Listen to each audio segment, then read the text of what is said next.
Hey everybody, it's Nicholas Rogers with the Big Timber Live. Coming back at you today with another fun and exciting video where we are going to be seeing whether or not I can shoot my Seekins Havoc PH2 that's been dropped into an MDT CKYE-Elite chassis better with the world's best rifle rest or with the new CKYE-POD Gen 2 by MDT. Let's jump right into this. So what we have here is the Ransom International Diamond Series rifle rest, and these are not cheap. This is well over $1,000, but boy, they do claim to be the world's best rifle rest, and for rightful reasons.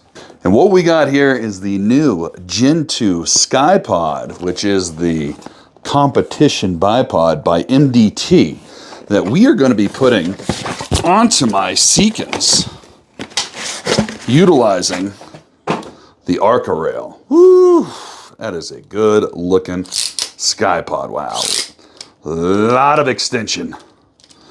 This is fantastic looking.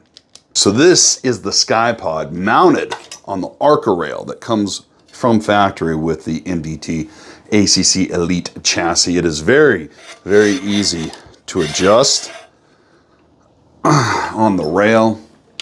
And then there's these little metal push buttons that allows you to change the orientation of your CKYE-POD. And it doesn't add much weight, but man, that feels super sturdy. Very sturdy.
Okay, so the Ransom rest outperformed the CKYE-POD, but not by much. It might seem more than it really was, because before I headed to the range, I cleaned the rifle and I retorqued the action screws and I retorqued the scope ring screws as well.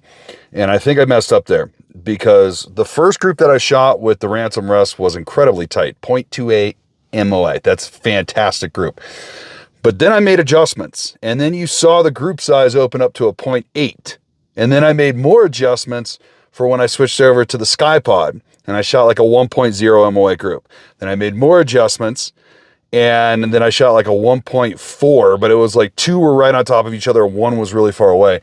And then I realized I torqued the scope rings to 20 inch-pounds, which is what Seekins calls for with those scope rings. But if I remember correctly, with the Leupold Gen 1 VX6 HD, I'm not supposed to torque it over 18 inch-pounds.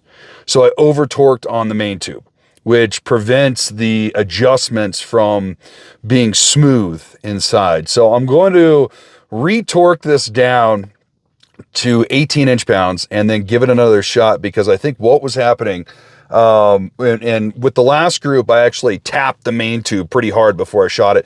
And with the SkyPod, I shot a 0.9 MOA, which is not bad considering I'm shooting off a bipod in a prone position. That's not bad at all. With factory ammunition. But yeah, I'm going to give this another shot. So make sure to subscribe and turn on notifications, because I'll be doing that very, very soon. Yeah, but it was awesome. I'm incredibly impressed with the versatility of the SkyPod. It was incredibly easy to manipulate. There was no learning curve. It was just super easy out of the box. Really didn't have to read the directions. And it slides up and down the Arca rail so you can get that perfect balance point. And there's a pan. So if you want, like if the tripod or bipod legs are like this, you can pan this way and then also cant this way. And I've got the MDT electronic level that I need to put onto that rifle as well. And I think that'll work really well with that bipod, especially once I start to compete with it, or I go hunting and I'm on uneven ground. I'll be able to get that rifle, you know, if the legs, let's say, are kind of like this on the side of a hill, I'll be able to cant over and pan and make sure that I'm perfectly level with that MDT level. So I'm really looking forward to trying that out. But definitely need to go home, retorque the scope screws, and yeah, I'll see you very soon. Till next time, everybody. Peace.